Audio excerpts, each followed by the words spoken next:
Houston Rockets intra-squad scrimmages, the continuation of the John Wall, Ben Simmons rumors trade saga. Ben, give me one word to describe the situation to this point. Hilarious. Coming up right here at Locked On Rockets. It's the Locked On Podcast Network, your team every day.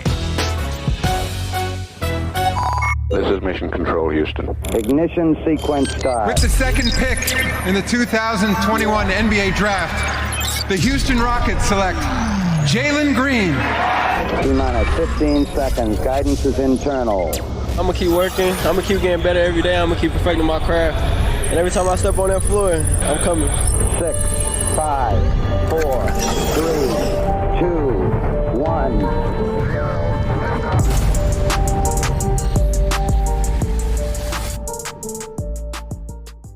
What's up, and welcome to another episode of Locked On Rockets, the best and only daily podcast covering your Houston Rockets. As always, I'm your host, Jae'Sean Gatlin, native Houstonian and partner at Apollo Media. Be sure to follow along on Twitter at JT Gatlin, the show, of course, at Locked On Rockets, as well as at Apollo HOU. If you enjoy what we do here at Locked On Rockets, do me a huge favor, hit subscribe at our brand new YouTube channel, hit subscribe wherever you listen to your podcast, Apple, Spotify, Google, the brand new Odyssey app, free and available on every platform you can imagine. A lot to dig into today, and joining us to discuss everything going on with the Houston Rockets, none other than the podfather himself, Rockets Wire editor, Ben Dubose. How's it going, Ben?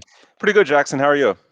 I'm good. I'm excited to dive into this continuing, rumor mill surrounding the Rockets with John Wall, Ben Simmons. I know you've got a lot of thoughts on it. I've got a lot of thoughts. I've already spent, a good amount of time talking about it, but there's still so many more angles to really tackle it from. But before we dive into that, I've got a couple topics I want to clear out of the way, right here at the top. Mm-hmm. And the first of which is kind of more of a fun one, but I have to ask you, did you see, my little, I'm going to say Big J journalism the other day, digging into one Stevie Franchise's Instagram posting history, trying to see if he may or may not be the next voice of the Houston Rockets? Yes, and I am extremely intrigued.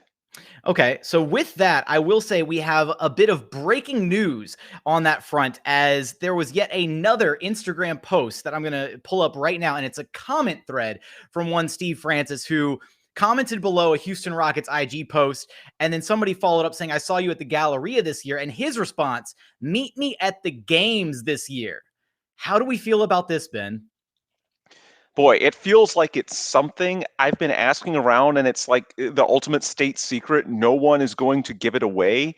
But I will say, it's not as if Steve Francis never goes to games, so we can't 100% say that it's a tease. But at the same time, it sure does feel like there's lots of little things.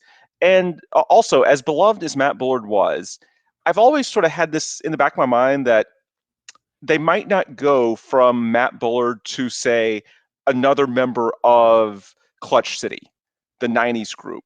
I always felt like if they went away from Bullard, even though everyone in Houston loves that iteration of the Rockets, of course, they could hire an outsider, or maybe it's someone from a different era of a franchise, such as, Stevie Franchise. So, that would, of course, be the late 1990s, early 2000s, leading into the Tracy McGrady and Yao Ming era. But I'm not willing to say I'm 100% buying in yet, but my curiosity has piqued. I appreciate your Big J skills, because your sleuthing has definitely gotten some pretty interesting intel. And like I said, just the reason I'm open-minded to it, I've just sort of that's been my wavelength the whole time, because Matt Bullard had a lot of supporters. Obviously, it's not like the Rockets didn't like him. He's now in the front office. And so to me, if they go away from Matt Bullard, it might be to do something a little bit different altogether. And Steve Francis, you can say a lot of things about it. I don't know how it would work out if he was the guy, not trying to say that he is, but he would definitely be different. That's for sure. And I think it would be a lot of fun. I'm looking forward to Stevie in the booth. I'm manifesting it right now. Also, shout out Isaac, loyal listener and viewer of the show, who brought that to my attention by tagging me for that post on Twitter. So appreciate that, Isaac. I couldn't have that. The Big J journalism can't happen without you. It's a collaborative team effort. So that said, Ben, let's also, talk briefly about the report coming out from Kelly Eco that the Rockets intra-squad scrimmages ahead of official, training camp opening day. Apparently there's a roster that's been kind of tearing it up with Jalen Green, Daniel House Jr. Let's get those podcast ratings up, man. Anthony Lamb. We are bumping these podcasts. We are digging ourselves out of the basement, Ben. But what is this? This obviously bodes well for anybody who had any concerns about there maybe being some friction between Jalen Green, Daniel House Jr. I, for one, was frankly appalled that Jalen Green walked out and threw the first pitch at the Astros game with a number 4 jersey on. Yeah. I thought that may have been a bit of subtweeting going on by Jalen Green. And obviously we don't know what's going on behind the scenes, but it sounds like if they're successful in practice together, then things are just fine between those two guys. Yeah, absolutely. And by the way, I'm sure you saw on Twitter, I was covering the Astros for MLB.com over the weekend, and I did not know, because no one knew until literally like 45 minutes before Friday's first pitch, that it was going to be Jalen Green doing it. And so imagine my surprise if I'm there in a media capacity, which I was, which means I can literally get on the field and holy crap, here comes Jalen. So yeah, it worked out really well. I got to be like super up close and get these photos. And by the way, he's very, very tall. I know that's shocking, but yeah, we saw during Summer League, he was about the same height as Cade. Cade's listed at 6'8", Jalen Green's listed at like 6'6", but they looked about the same height. Maybe it's just all the hair. I don't know.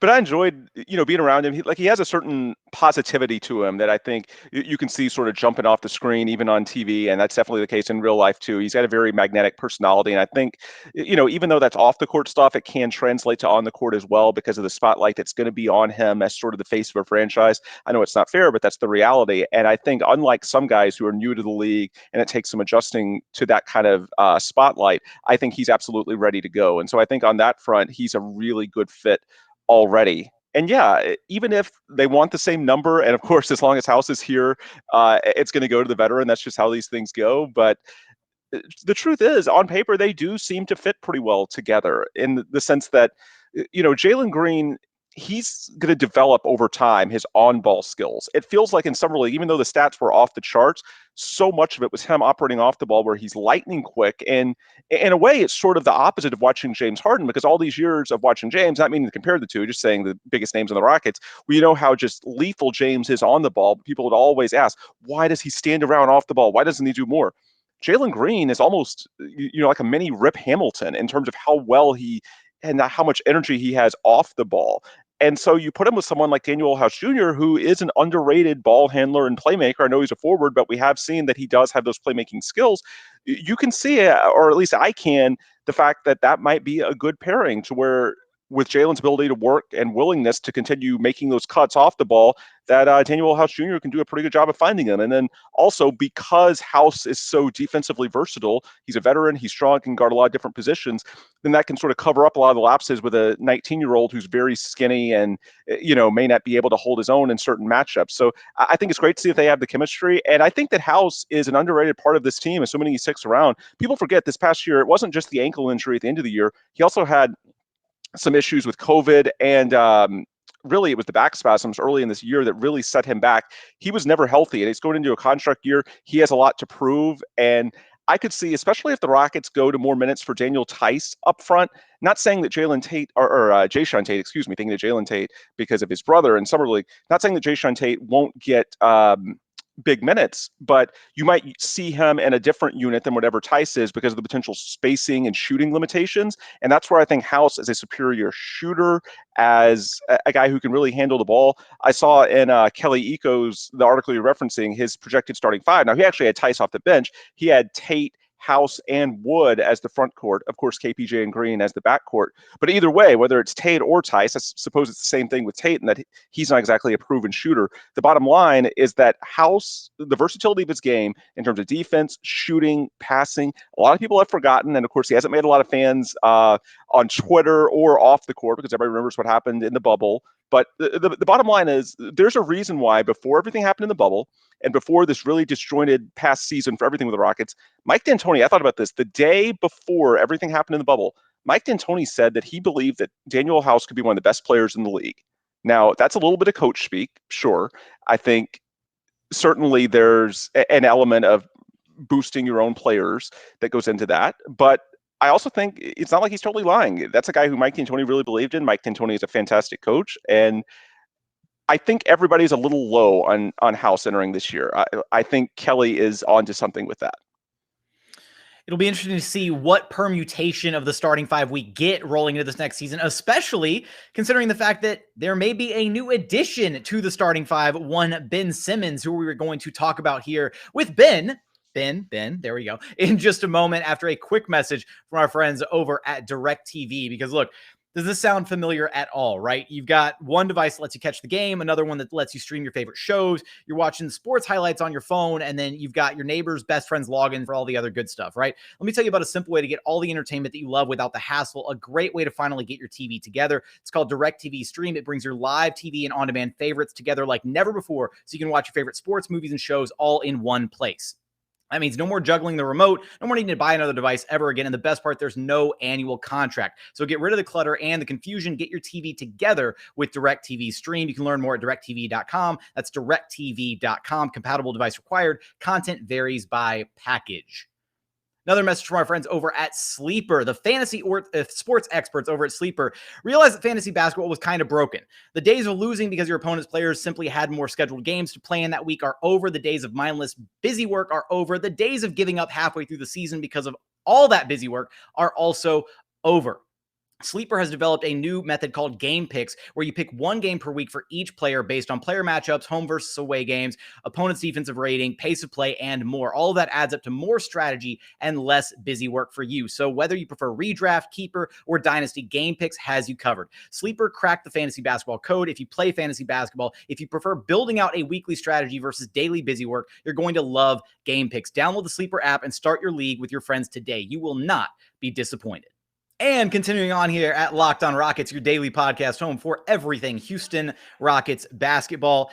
Ben, we have been, entrenched in this Ben Simmons rumor mill drama surrounding, a potential departure of one John Wall. First off, we got the incredible news that Wall was planning to sit out this season. And I say incredible because I knew that was kind of, like trying to fit a square peg in a round hole, so to speak, with, trying to ham-fist Wall and KPJ and Green all into a starting lineup together with guys who should all have a claim to a starting spot.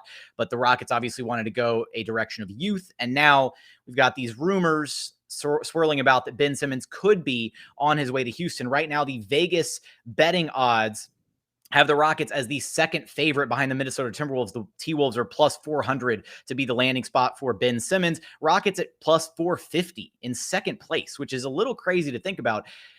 As far as Ben Simmons, the player, before we dive into what the actual, any permutations of a deal would look like, what you'd be willing to see the Rockets, part ways with, if you want to see Ben Simmons in a Rockets jersey, are you even entertaining that at all at this point?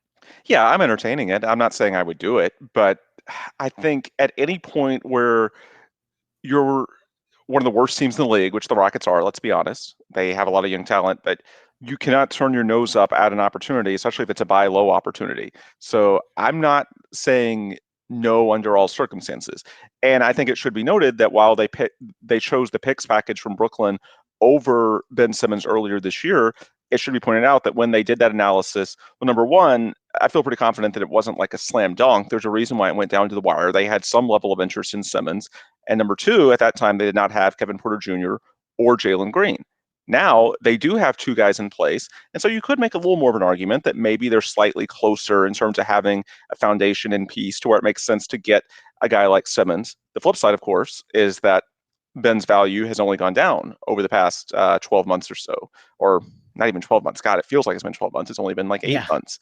But, his playoff performance, it is what it is. And so the way I look at it, do I think they would give anywhere near the package that they got from Brooklyn in the Harden deal? No. Because the bottom line is that, and I don't think, I should also note that I don't think the Rockets really see John Wall as a contract they have to move. Some teams might. I think they look at it as, look, we know the next 2 years are not really our window anyway, so we can just let him roll off the books in 2023 and take the cap space. I don't think they look at him. I don't think basically they're going to – you see a lot of people saying, well, you're going to add these picks because John Wall is a negative asset. No, they're not interested in doing that. That's why they leaked the plan that, John Wall is going to be on the roster but not playing any games, because they are not going to pay a premium to move him. It's not about the money. It's just about, they want to give more minutes to Kevin Porter Jr. And John Wall, they'll just, they're fine just letting his money roll off the books in a couple of years. So if he's viewed as negative and the Sixers want all this to offset the negative value, that's just not going to work. So all these scenarios where, you got to throw this in to offset Wall's contract. No. If that's what the Sixers want, it's just a no-go. But in the world where, say, they like Wall the player, and I could see Wall the player and Joel Embiid being a pretty interesting fit, and let's say that he's at least viewed as having something closer to neutral value, I wouldn't give up all the picks and certainly the swaps. I think the swaps are undervalued because if Brooklyn has a falling out, then those are basically like getting a high pick. They won't give nearly that, but I could see giving a couple. To me, the real key in this, they've got to avoid giving both, in my opinion, this coming year's pick, 2022, and also 2023. Because the more I think about it, we heard Rafael Stone talk about basically the importance of having picks from other teams in that you don't ever want, you don't necessarily have to be bad if you do that. The flip side, you don't want to be on the other extreme either of only having picks from other teams, because if you only have picks from other teams, you have no control over whether they're good or bad. The upside to these next 2 years is the Rockets have full control. So if the rebuild doesn't go well, if some guys don't pan out the way we hope they will, then guess what? Just like this past year, they pivoted. They ended up getting the number 2 pick, which is Jalen Green. You can do that again. So I'm open-minded to Ben Simmons. There's a reason why he was number 1 overall pick. At a bare minimum, he's extremely talented defensively and can do a lot of different things besides shoot the basketball. But I wouldn't rule it out. But clearly, I mean, the deficiencies are real. And I would just say that while I would be interested in a buy low, I would not approach anywhere near the amount of picks that they got in the Harden trade. That would just be ridiculous because, of course, Ben Simmons, even at 25, is nowhere near James Harden in value. And I would not, under any circumstances, touch the 2022 or 2023 because I think you just need the optionality. If it doesn't work out, the next 2 years are really huge because if you give those 2 picks up or even just one of them, then between the future compensation that's owed to Oklahoma City, you basically have zero control of your own picks moving forward. And so you're really in a tough spot if you feel like you need to add talent in that scenario. So I would say I'm interested, but my gut says there's no way that Philly deals him for what the Rockets would realistically offer. And that's more or less where I find myself. And I'm also sitting in this weird, position where I think I don't want to say that there's a shelf life on the Nets picks, but I also think right now they're kind of an unknown quantity as to whether or not, what happens with James Harden, what happens with Kyrie Irving. Obviously, Kevin Durant inked his extension, so they'll at least have him, for the foreseeable future. But until those other two lock in, extensions and commit long-term to that franchise, even then there would be question marks about that trio, how they're going to age together, whether or not they can keep filling in the cracks around those three to remain true contenders. All of these are question marks.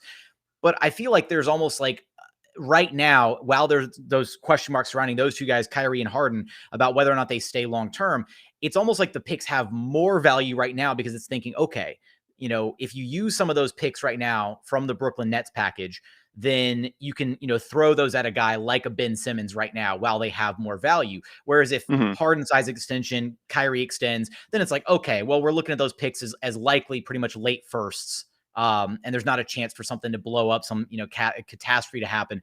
And it might make more sense for the Rockets to utilize that, swath of picks to cash in on a Ben Simmons type right now with the added benefits of offloading John Wall's contract. So yeah, I think you can view those as kind of two in the same. And, I think Rob K Sports on Twitter did a great job kind of illustrating that, that premise as well as building on that point and basically saying that you can almost view it as the original, iteration of the James Harden for Ben Simmons deal, with the exception of you're also factoring in getting off John Wall's contract, as well as you've already secured Jalen Green by being bad enough this past season, not hitting that treadmill of mediocrity and being able to secure him as well. Yeah, exactly. That's what I was saying earlier. I think you go back to the original logic, and part of it, and I think we're right on this, and this is what we've been pushing back on NBA Twitter for 9 months now, is this whole idea that Ben Simmons gives you a higher floor and you can't bottom out. Well, at this point, you did bottom out and you got Jalen Green. Even though it wasn't connected to bottoming out, you also got Kevin Porter Jr. So your situation is a little bit different than your calculus on January 12th when you're going through the final offers related to the Harden situation. So I still would not give anywhere near full value, especially because Simmons himself should be seen as less of a value after the playoff performance, I think. But you have to at least be open to exploring the possibility. And if you're a Rockets fan, you do have to realize that there's no way that part of the situation now, and I mentioned off the top that it's kind of hilarious. Well, it's hilarious for a few reasons. It's hilarious that we saw Ben Simmons in the gym with John Wall today. Of course, part of the reason there's all these connections is because they're both represented by Rich Paul and Clutch Sports. So these situations are intertwined. It's also funny to see somebody else other than the Rockets go through that turmoil for once. And then finally, it's also funny because all of this traces back, so much of this, to the fact that Simmons was dangled in the Harden talks. There's been multiple reports that I've seen in recent days that that's where a lot of this instability really started, because organizationally, the Sixers thought that they were going to get James Harden and that Ben Simmons was going to Houston. That's how close that deal was. And the reason I hit home that point is because any Rockets fan, I understand Simmons' deficiencies, but you're just not being realistic if you think that Rafael Stone has no interest at all. It does not get anywhere near as close as it did in January without there being some level of interest. So it's just about sort of seeing where the balance is. And also, I think some of it's not within their control. How does Daryl feel about the John Wall contract and just how negative is it to him? These are the reasons why I'm skeptical, but I will say I don't think the Rockets have no interest at all, because it just doesn't get as close as it did in early January without there being at least some level of baseline interest. Want to hit on a couple more points surrounding the John Wall, Ben Simmons discussion, and we're going to get there in just a moment after a message from our friends over at Built Bar. Because if you've never had a protein bar that you've actually enjoyed, you've got to check out Built Bar. They have so many amazing flavors to choose from. They've got raspberry, mint brownie, double chocolate, salted caramel, my personal favorite, coconut brownie chunk. I just got a new flavor sent to me to test in the mail, cookie brownie chunk. It's going to be I'm looking forward to that one. Haven't tried it yet. Sounds delicious. Every single bar, low cal, low sugar, high protein, high fiber. Great if you're on a keto diet. Great if you're trying to lose weight. And you can check them out. Just visit built.com and use promo code locked on to receive a 15% bonus or 15% discount on your very next order. Again, that is promo code locked on for a 15% discount on your very next order when you visit built.com. And another message from our friends over at betonline.ag, because look, football is back, right? You got college football, you got professional football, NBA season right around the corner, MLB going strong. They've also got you covered for UFC, you name it. They have it over at BetOnline. So as always, BetOnline is your number one spot for all the betting odds that you could ever imagine. They have a new updated site and interface, more odds, props, and contests. BetOnline continues to be the number one source for everything that you need betting-wise. Head over to their website and sign up today using promo code NFL100 or Locked On to receive a 100% welcome bonus on your very first deposit. Again, that's promo code NFL100 or Locked On to receive a 100% welcome bonus on your very first deposit. BetOnline, your online sportsbook experts. And final segment here at Locked On Rockets, your daily podcast home for everything Houston Rockets basketball. Continuing our conversation with Rockets Wire editor Ben Dubose, the podfather himself.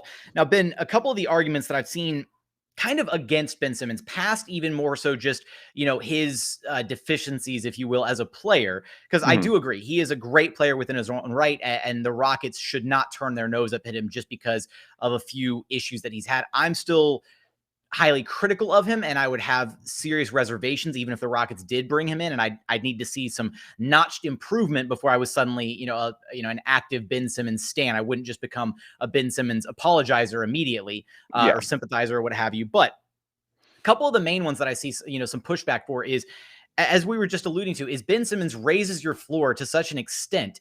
And I think a team spearheaded by the likes of Kevin Porter Jr., Jalen Green, Ben Simmons, and Christian Wood, conceivably that's a team vying for at least likely a play-in spot, if not truly a playoff, bound team.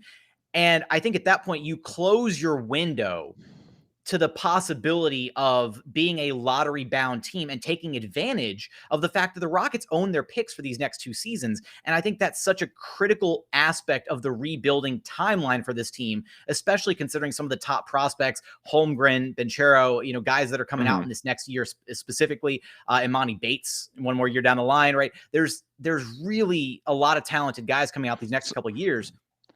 And I would hate to see the Rockets take a shortcut in their rebuild by going all in, or at least, going, 3/4 in or halfway in on Ben Simmons right now. So a couple of quick things on that. First off, remember that the lottery odds are flattened. So it's not the same correlation between your exact record and what you get in the draft. Now, I know things got, very fortunate earlier this year. Well, that was very fortunate for the Rockets because you typically do not have anywhere near the correlation that you used to between being one of the worst teams in the league and getting a high pick in the draft. So just mathematically, it's not nearly as correlated as it has been in the past. The other thing that I think is an underrated component, and I was talking with some folks this afternoon about it, which is you need to know whether, if you're Rafael Stone, whether you can move Ben Simmons again. And I think that's part of the thought process right now, because I saw some people arguing, well, if you go after Ben Simmons, does it ruin this plan because he signed through 2025 of having all this flexibility in 2023? And my response is it doesn't necessarily have to, because if he has positive trade value, and honestly, it's sort of hard to tell whether he has positive trade value because the Sixers are asking for so much, reportedly. You hear about like Daryl Morey wanting to shoot for Damian Lillard and those types with him. It's hard to say what his actual value is, but hopefully Rafael Stone, if they went down this path, would be able to tell, because if it did not go well for one reason or another, maybe they want to maximize those picks in the next 2 years. Maybe it's that they still want a cap room in 2023, that I do feel like, in theory, I think you could reroute Simmons, but you would want to check that so that you would be sure. But the way that I'm looking at it, honestly, Jackson, is that you might have to make a quick judgment, i.e. after half a year, 1 year, as to whether it's working. But, I've said this before, if you're ready ahead of schedule, that's fine, because there are benefits. Even if you don't get as high of a draft pick, okay, then you have all this big money rolling off the books, and you're going to have financial flexibility to where, you can add guys in 2023 at least. Now, I know if you get Ben Simmons, in theory, you don't have as much 2023 space. But again, that's what I'm going into. You can create it if you need to. And also, as we've seen with so many star moves, you don't necessarily have to have max cap room, because stars will get to go where they want to go. And if the Rockets with Jalen, KPJ, hypothetical Ben Simmons in this scenario, Christian Wood, then guys will find their way to Houston magically, and the math will somehow line up. So I get your point, but the key word I would just go back to is optionality. Like, it's not irrelevant, but I do think that if you go into this having a good sense of what Ben Simmons' value is, and you feel that at least on some root level he is positive, which means worst case you could reroute him to, it's worth noting we're connecting the dots with like Simmons and Wall just because they're the two big names that aren't on the market, or that aren't content with their teams right now and are on the market and have the same agent. We're sort of connecting the dots. But Mark Stein mentioned like 5 teams, none of them being the Rockets, that have been inquiring about Simmons in recent days. And, Toronto, Sacramento, San Antonio, these are smaller market teams that don't have, a lot of star power and don't really have access to stars. If you can reroute Simmons to one of those teams, if you feel pretty confident, then sure, you can give it a trial run. And if it's not working out, then, you can always pivot mid-season or after the season, whatever it is, and still take advantage of your draft picks in the way that a lot of people anticipate doing it now. So again, that's not really me giving like a full throat endorsement of Simmons. I'm just saying that under certain circumstances, if the price is cheap enough, you could talk me into it.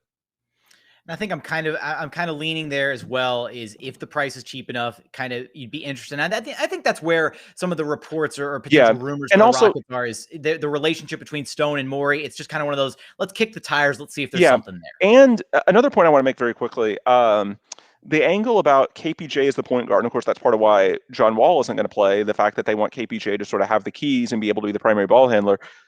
Look, I do think you have to have the conversation with Ben before he comes here. I've said before, I don't want him if he thinks he's a guard. He's not going to be able to develop that kind of shot. KPJ is the guy here. I think you want Ben if he's willing to use his 6'11" frame and be a front court piece, the way a lot of people have wanted him to be used for years. And I still don't have a great sense for how much is Ben's reluctance in Philly and how much is the fact that, with them already having a traditional low post MVP caliber big in Embiid, it's a little bit tougher to sort of be in that dunker slot than it is in a lot of other situations. But the one thing I will say, do you have to have the conversation? Yes. What I'm not willing to do, though, and I've seen some do this on Twitter, is take the word of anonymously sourced reports, listen to so-and-so on a podcast that said that Ben Simmons wants to be the guy. Everybody, there are so many people that are sort of on the fringes of, an NBA player or his agent, especially when it's one as popular and discussed as Ben Simmons right now. I would just sort of take those with a grain of salt in terms of these reports, not throwing shade on the reporters at all. No, they can only, report what they're told. Nobody's making anything up. It's just sometimes sometimes the people around the players get a little bit of a big mouth, if you will, when the player is as discussed and as much of a hot topic as Ben Simmons is right now. So I would just say, do I think you have to have the conversation before bringing him in? Yes. What I'm not willing to do is assume that, well, so-and-so said in a podcast, this is what Ben wants, and just assume that 100% this is what Ben wants. Yeah, why would you ever listen to anything anybody says in a podcast? Those things are stupid. No, Ben, as always, a pleasure to have you on the show. It's always great being able to talk Rockets basketball with you. Go ahead and let everybody know, you know the drill, where to track you down at. Yep. Ben Dubose on Twitter, the Rockets Wire on Twitter, and then rocketswire.usatoday.com. You can go really every single day. We've got content, but next week with Media Day and training camp starting up, we should have all sorts of good stuff in the days ahead. So keep your eyes peeled. Absolutely. Looking forward to it. As always, been a pleasure. Absolutely. Thanks for having me. All right, that's going to do it for today's episode. If you haven't yet, please consider subscribing to the brand new YouTube channel. Subscribe wherever you listen to your podcasts. We would sincerely appreciate it. But as always, thank you so much for watching. Thank you so much for listening. And we look forward to having you back right here at Locked On Rockets, your daily podcast home for everything Houston Rockets basketball.